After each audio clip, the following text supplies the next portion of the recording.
Heroines జీవితాలతో ఆడుకుంటున్న త్రివిక్రమ్ ఎంతమంది బలైపోయారో తెలుసా? ఒక్కో దర్శకుడికి ఒక్కో పిచ్చి ఉంటుంది. దర్శకుడు త్రివిక్రమ్కి కూడా ఓ పిచ్చి ఉంది. అదేంటంటే హీరోయిన్స్ జీవితాలను నాశనం చేయడం. దీని అర్థం ఏమిటో, అలా ఎందుకు అనాల్సి వస్తుందో చూద్దాం. టాలీవుడ్ టాప్ డైరెక్టర్స్లో త్రివిక్రమ్ ఒకరు. కామెడీ, ఎమోషన్స్ కలగలిపి పక్కా మాస్ కమర్షియల్ సినిమాలు తీయడం ఆయన నైజం. త్రివిక్రమ్ అంటే ఫ్యామిలీ సెంటిమెంట్ ఉండాల్సిందే. ఇక ఆయన డైలాగ్స్కి పేరు పెట్టడానికి లేదు. జీవిత సారం సెటైరికల్గా చెబుతాడు. కామెడీ పంచులు కూడా ఓ రేంజ్లో ఉంటాయి. ఇన్ని మంచి లక్షణాలు ఉన్న త్రివిక్రమ్కి ఒక అవలక్షణం కూడా ఉంది. సెకండ్ హీరోయిన్కి అన్యాయం చేసేస్తాడు. 1-2 చిత్రాలు మినహాయిస్తే త్రివిక్రమ్ దర్శకత్వం వహించిన ప్రతి సినిమాలో 2 హీరోయిన్స్ ఉండాల్సిందే. ఒక హీరోయిన్ కథలో కీలకం, మరో హీరోయిన్ కనీస ప్రాధాన్యత ఉండదు. జల్సా చిత్రం తీసుకుంటే ఇలియానా, పార్వతీ మెల్టన్ హీరోయిన్స్. కమలిని ముఖర్జీ కూడా ఉంది.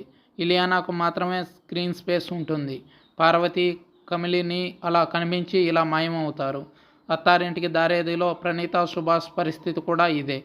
కనీసం ఒక డూయట్ ఇచ్చి ఆమెను కాపాడారు. సినిమాలో ప్రధాన హీరోయిన్ సమంతకు మాత్రమే స్క్రీన్ స్పేస్ ఉంటుంది. సన్ ఆఫ్ సత్యమూర్తి చిత్రంలో అదా శర్మ రోల్ గురించి ప్రత్యేకంగా చెప్పాల్సిన పని లేదు. మరి వ్యాంప్ క్యారెక్టర్లా ఉంటుంది. ఆ మూవీలో సెకండ్ హీరోయిన్గా పనిచేసిన అనుపమ పరమేశ్వర్ని కొన్ని సన్నివేశాలకు మాత్రమే పరిమితం చేశాడు. అజ్ఞాతివాసిలో కూడా 2 హీరోయిన్స్ ఉన్నా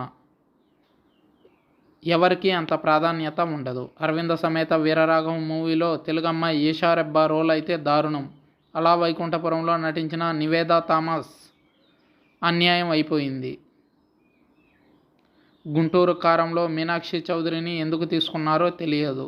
ఈ సెకండ్ హీరోయిన్స్ అందరికీ స్క్రిప్ట్ చెప్పేటప్పుడు త్రివిక్రమ్ మీ పాత్ర కీలకం అని చెప్తాడు. తీరా సినిమా విడుదలయ్యాక చూస్తే ఏమీ ఉండదు. అరవింద సినిమా కోసం నేను బైక్ కూడా నేర్చుకున్నాను. నా సీన్స్ మొత్తం ఎడిట్ చేసి తీసేశారని ఈషా రెబ్బా ఆవేదన వ్యక్తం చేసింది. ఇలా త్రివిక్రమ్ సినిమాల్లో సెకండ్ హీరోయిన్స్గా నటించిన వారందరూ త్రివిక్రమ్ శాడిజానికి బలైపోతున్నారు.